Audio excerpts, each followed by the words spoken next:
Greetings, I'm the man behind the mask, and I'd like to talk to you about hockey.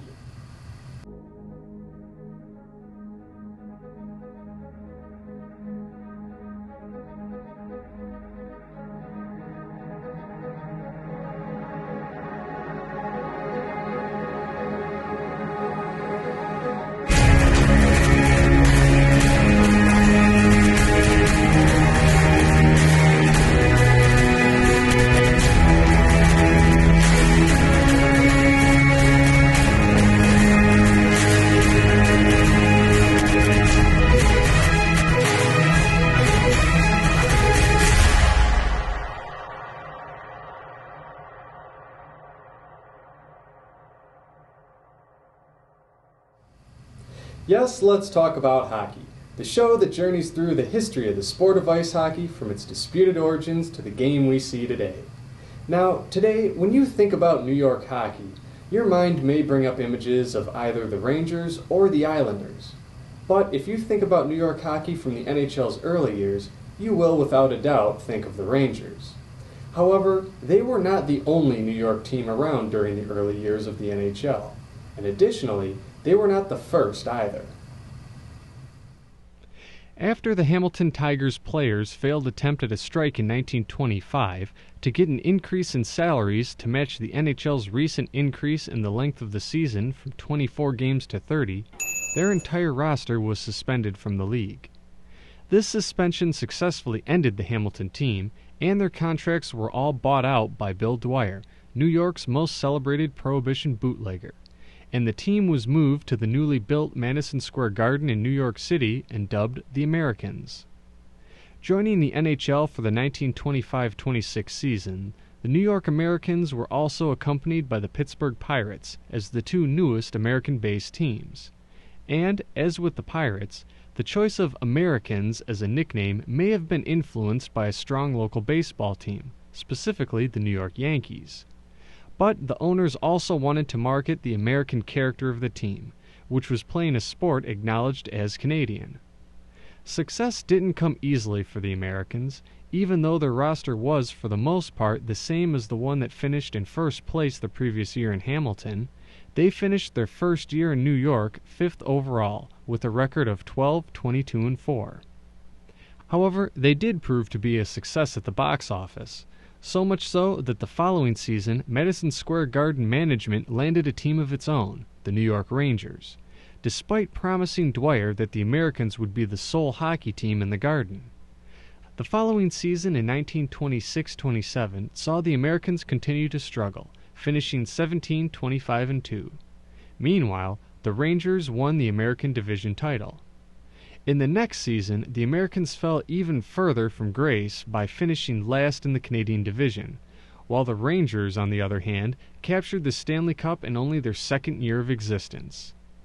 In 1928, the signing of star goaltender Roy Werters from the Pittsburgh Pirates helped to improve the Americans' fortunes, as he would lead the team to a 19-13-12 record in the 1928-29 season, good enough for second place in the Canadian Division.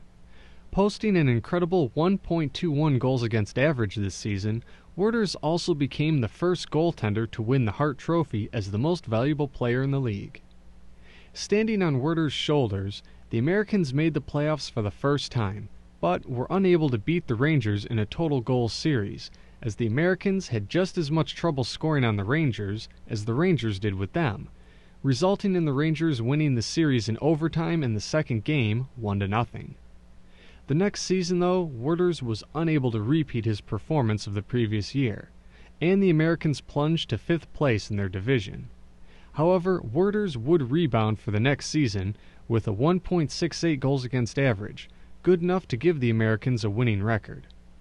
However, they missed out on a playoff berth since the Montreal Maroons had 2 more wins in the standings than they did. Over the next 3 seasons, the Americans were struggling on and off the ice.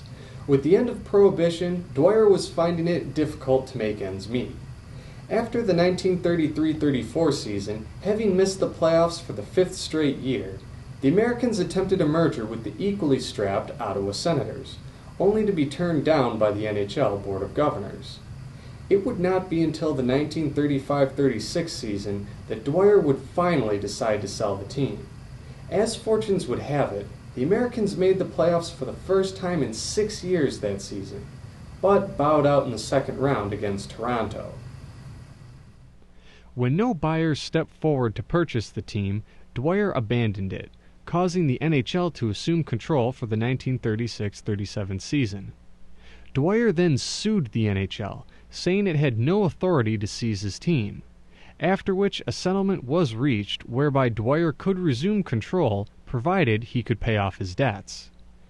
After the 1936-37 season, Dwyer could not do so, and thus the NHL took full control of the franchise. The team fared no better under the league's operation than before, finishing last with a record of 15-29-4, with the only bright spot being Sweeney Schreiner, who led the league in scoring that year.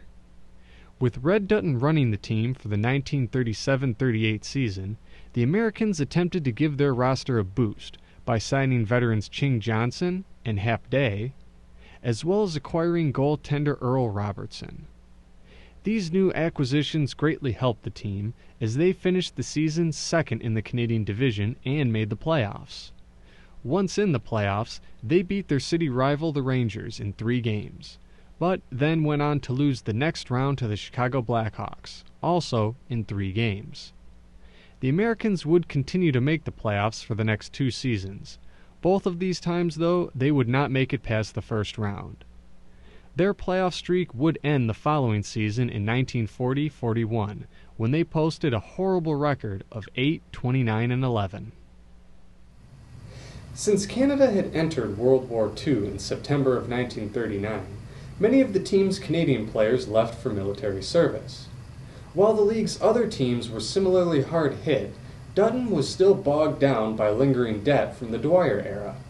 This debt, combined with the depletion of talent and wartime travel restrictions, forced Dutton to sell off his best players for cash, as it was becoming more clear that it was only a matter of when, not if, the Americans would fold. At wit's end, Dutton changed the team's name for the 1941-42 season to the Brooklyn Americans, with every intent on moving the team to Brooklyn. But due to the lack of a decent arena, the Brooklyn Americans continued to play their home games in Madison Square Garden while holding their practices in Brooklyn. This season, though, they would barely survive, finishing dead last in the league. Once the 1941-42 season was over, the Americans suspended operations for the war's duration. In 1945, a group emerged willing to build a sports arena in Brooklyn which could house the Americans. However, in 1946, the NHL reneged on promises to reinstate the Americans and canceled the franchise altogether, leaving it a 6-team league for the next 25 years. Dutton, however, blamed the owners of Madison Square Garden, who also owned the Rangers, for pressuring the NHL to not reinstate the Americans. Dutton was so bitter that he purportedly swore the Rangers would never win a Stanley Cup again in his lifetime. This curse would become reality, as for more than 50 years, the Rangers went without a Stanley Cup title, until 1994 when they beat the Vancouver Canucks, 7 years after Red Dutton's death. And while the Rangers will always be the main face of NHL's New York teams, the Americans will always be the original.